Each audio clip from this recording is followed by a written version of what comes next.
welcome to ESL Teaching Tips. My name is Mariana Silva, and I'm honored to have our colleague Crystal here with us. Crystal will share how she uses typing.com to foster her students' digital skills. Welcome, Crystal. Thank you, Mariana. Hi, everybody. My name is Crystal, and I am an NC non-credit ESL instructor at MiraCosta College. And for the past few semesters, I've been teaching non-credit ESL 82, which is digital literacy course. And I've taught this course on Zoom and also in person. And one website that I've really enjoyed using and my students have enjoyed using is called typing.com. So I would like to show you that today and maybe give you some ideas about how you can use it in your class. So if you go to typing.com, the website looks like this, and you can click sign up, and you can sign up either as a student or as an instructor. So as an instructor, it's really easy to sign up. And then once you do, you have a portal, and this is what my portal looks like. And so usually there's like a teacher guide if you want, more details, but I usually just go straight to my classes. And each time I have a class, I click this blue button, create a class, and it will give me a link that I can give to my students so they can join my class, and everything is free. And even if you're not teaching a computer class, this is just a really great tool to show students that they can use as a resource. And especially being teaching back in person, I've noticed students really struggling to find certain keys on the keyboard, and this is a really great tool for them to use to get a faster typing time. So I'll show you what it looks like on my end. So if I click on my class, it shows me each student, and it tells me when they last logged in. It tells me their average typing speed. It tells me how much time they spent. I have already started, showing them, but it will take them to this page, and it's really easy for them to use because it'll just have this yellow button, resume.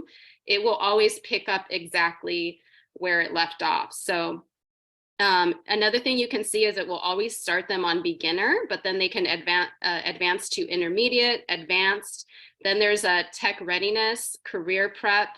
Then there's reinforcement and stories. And so up here, it tells them their typing speed, how much time they've spent. And so if I click the resume button, it will just take me to begin, type the letter exercise. J. And so Use your right index finger to type the J key. So it will tell the students, sometimes there's a little video, like a short 30-second clip, and it will show them where to put their hands, and then they'll just start typing. Space. F, J. Use your right index finger to type the J key. So anyway, I'm gonna close that out, but sometimes it's really great because they have these fun games where there's like a J and an F, like jumping off a diving board or something, and they have to do it quick enough. Anyway, my students do this at each class for about 15 to 20 minutes. I just have them do it first thing because it's great when students are coming in late. So you just kind of wait for everyone to get there, and then they can all do the typing.com. And a lot of times when I say, okay, time's up, it's time to get started with class, a lot of them don't want to stop. Like they just kind of want to keep doing it. Honestly, I feel like they would be happy just doing it for like an hour or maybe even 2.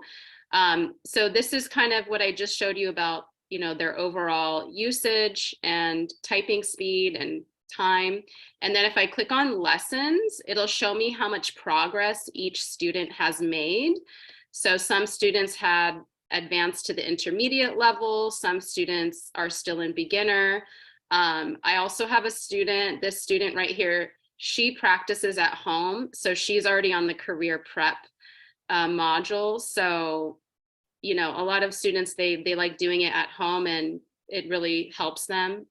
And then also in Canvas, I usually have like a page that looks like this, where you know, if you've already created your account, here's the link, you log in, and we're going to practice for 15 to 20 minutes. So our class is just once a week. So we'll do that at the beginning of every class. And then if it's their first time, this is what it would look like. I give them the link to join. And then these are kind of the steps. They don't even have to have their email. It's just they need to create a username and a password. And then they need to click a box saying that they're 13 years or older. So that's basically how I use it. And I think even if you're not teaching a computer or digital literacy class, I think in my other classes, I just give I give a little tutorial on how to use it, and I have them create an account, and then I just have them do it, you know, for a couple weeks so they get used to it. And then some students just continue practicing on their own at home if they want. Or sometimes if we're in the computer lab and they finish their assignments early, I have them go to this resource so that they can continue typing their practice. So what I've seen is that students, they're just, you know, if they want to spell a letter, they're just like, okay, where's the F, where's the F, where's the R? And what I've noticed is that when they do this practice consistently, they're just much faster, and they're just basically learning how to type. And most of the students that we teach have never really learned typing, but it really speeds up what they're trying to do on the computer. So I think they really appreciate having that tool. Wow, thank you. I hope everybody would jump in to try this new tech tool. Thank you, Crystal.